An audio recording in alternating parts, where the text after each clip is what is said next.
Halo semuanya, perkenalkan namaku Adistia. Biasanya orang-orang memanggilku Yaya. Aku seorang mahasiswa Universitas Negeri Surabaya. Dulu, aku pikir kuliah itu seru dan penuh kebebasan. Tapi setelah menjalaninya, ternyata aku salah. Dunia perkuliahan tidak seasik yang orang-orang ceritakan kepadaku. Setiap hari, aku hanya menjalani aktivitas selayaknya mahasiswa pada umumnya. Aku bangun pagi, memasak, berangkat ke kampus. Ya, tidak ada hal yang menarik. Dan inilah kisahku.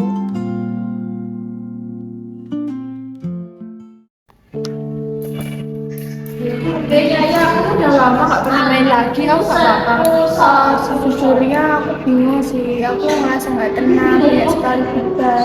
Alah, mending main aja deh sesekali buat ngilangin rasa gak tenang itu. Gimana ya? Aku takutnya nanti pas main gak enjoy, malah merusak suasana. Aku punya kenalan orang yang bisa membuat lebih tenang. So aku gak ini kalau kita emangnya apa? Ya, aku bisa buat apa ya? Udah aku ikut kamu aja. Nah, ini udah baru temanku. Udah aku cabut dulu ya. Bisa kita ketemu di taman. Ya.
Kamu dari mana? Aisyah. Kamu tuh kenapa sih ya? Kayaknya ada yang nggak beres ya. Kemarin kamu nggak pernah ikut ujian, terus juga kamu nggak pernah ngumpulin tugas. Kamu kenapa sih? Aku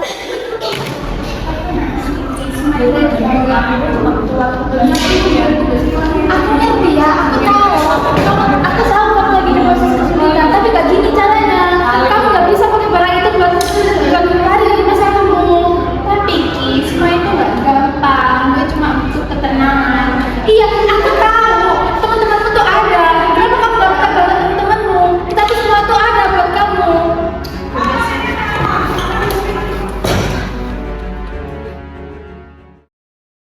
Aku udah coba ngomong sama Yaya, tapi dia lo nggak mau dengerin aku.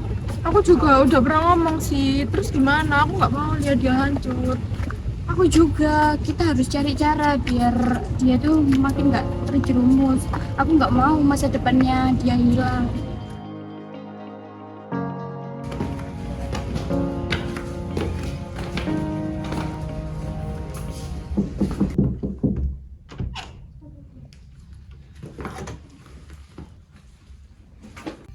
Ya, kita ngerti kok kamu lagi ngerasain kesulitan. Tapi please deh, ada kita. Kamu gak harus ngelakuin ini sendiri. Bener, kamu itu gak sendirian. Ada kita, jangan sampai kamu hancur sendiri. Ini bukan waktunya buat main-main. Kita harus cari jalan keluar bareng-bareng. Kalian semua itu nggak tahu, aku udah nggak bisa lagi. Cuma ini satu-satunya yang bisa membuat aku lebih tenang. Iya, kita ngerti kok. Tapi ini bukan pilihan yang baik. Kamu punya jalan lain kok. Ya udah, sekarang istirahat, terus besok siap-siap ikut kita ke suatu tempat. Mana sih? Udahlah, ikut aja, jangan banyak tanya. Besok kan tahu sendiri.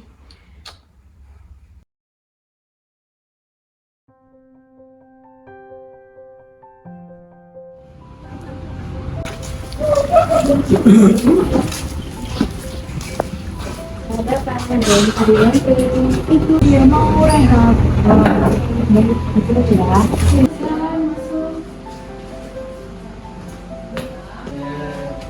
Silakan duduk. Dengan Mbak siapa ini? Mbak Nanda ini? Ya. Kiki ya. Saya Dokter Singgi di sini selaku konselor adiksi ahli muda. Ada yang bisa saya bantu, Mbak?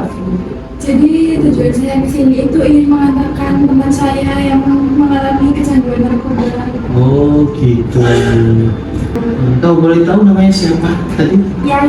Ya. Mbak Ya ini usia berapa? 19 tahun. 19 tahun. Semester berapa sekarang? Semester 2. Semester 2. Oke, karena gini ya, di sini itu kan sebelum masuk ke tahapan rehabilitasi, kami itu ada namanya screening yang kita sebut dengan ASIS.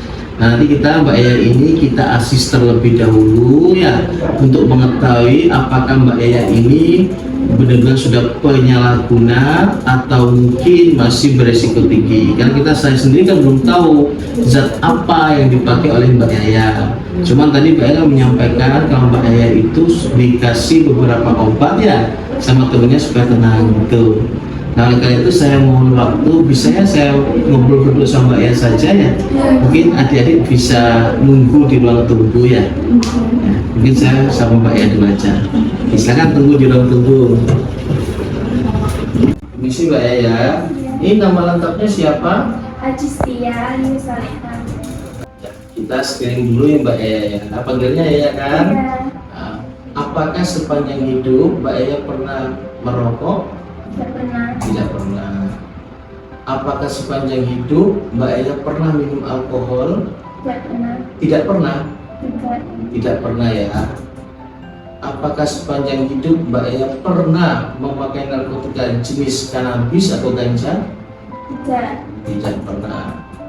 Apakah sepanjang hidup Mbak Yaya pernah mengkonsumsi obat zat sedatif atau obat penenang?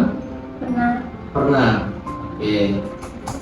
Apakah sepanjang hidup Mbak Yaya pernah mengkonsumsi obat atau zat stimulan seperti sabu, inek, ekstasi? Pernah. Pernah.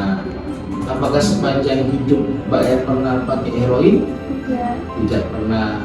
Apakah sepanjang hidup Mbak Yaya pernah pakai zat-zat narkotika lainnya? Tidak. Tidak. Berarti sepanjang hidup Mbak Yaya itu hanya menggunakan dua zat ya, Iya. obat penenang sedatif sama satunya inek apa ekstasi apa sabu? Sabu. Sabu. Oke. Selanjutnya Mbak Yaya kalau penggunaan obat penenangnya ini apakah setiap hari atau seminggu sekali atau 1 bulan sekali atau kadang-kadang atau bahkan cuma 1-2 kali saja? Biasanya ketika saya ngerasa lelah, stres gitu sih Pak. Mungkin ya tidak mesti ya Pak. Kadang bisa 1 minggu sekali, kadang bisa 2 atau 3 hari. Yang paling sering Mbak Yaya gunakan obat penenangnya itu frekuensinya berapa kali? Sehari atau seminggu atau sebulan? Seminggu. Seminggu ya? Artinya dalam 1 minggu itu sering pakai. Ya, Berapa kali dalam seminggu? 2 kali ya, 2 kali dalam seminggu. Ini sudah berlangsung berapa lama Mbak? sekitar 2 sampai 1 bulan yang lalu. 1 sampai 2 bulan ya, pakai obat penenang ya. Ya, Ya. Obat penenangnya ini Mbak Yaya didapatkan dari dokter spesialis jiwa atau beli di apotek atau beli secara ilegal? jadi dia apa?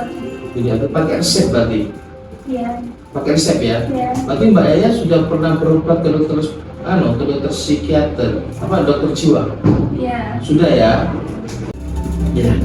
Tadi kan Yaya itu menyampaikan kalau ada trauma ya. Ya. Trauma berkenalan dengan orang baru. Mungkin bisa diceritakan Dik, traumanya seperti apa? Ceritanya saya pernah jadi korban pelecehan Pak.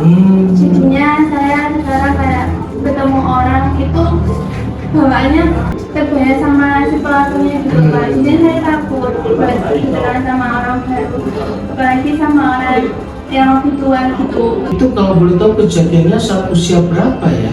Ketika saya kelas 7 SMP. Kelas 7 SMP. Mohon maaf, apakah pihak keluarga Bapak Ibu tahu kejadian itu? Belum tahu sampai saat Belum tahu ya. Saran saya Dik, mungkin ya supaya semuanya bisa nyaman, bisa terbuka. Apapun sesuatu yang disembunyikan itu tidak nyaman, ya kan? Alangkah baiknya mungkin diceritakan dengan pelan-pelan kepada orang tua. Memang berat, itu berat untuk mengawalinya. Tapi kalau tidak disampaikan, orang tua yang merupakan harapan tujuan, ya kan tidak mengetahui kendala yang sebenarnya. Nah, orang yang paling nyaman hidup itu adalah orang yang memiliki teman curhat yang bisa dipercaya. Dan insya Allah kalau adik curhatnya kepada kedua orang tuanya, insya Allah nggak bocor kemana-mana. Karena tidak ada orang tua yang ingin menjatuhkan anaknya ke dalam jurang. Kalau bisa orang tua itu mengangkat anaknya sebagus mungkin.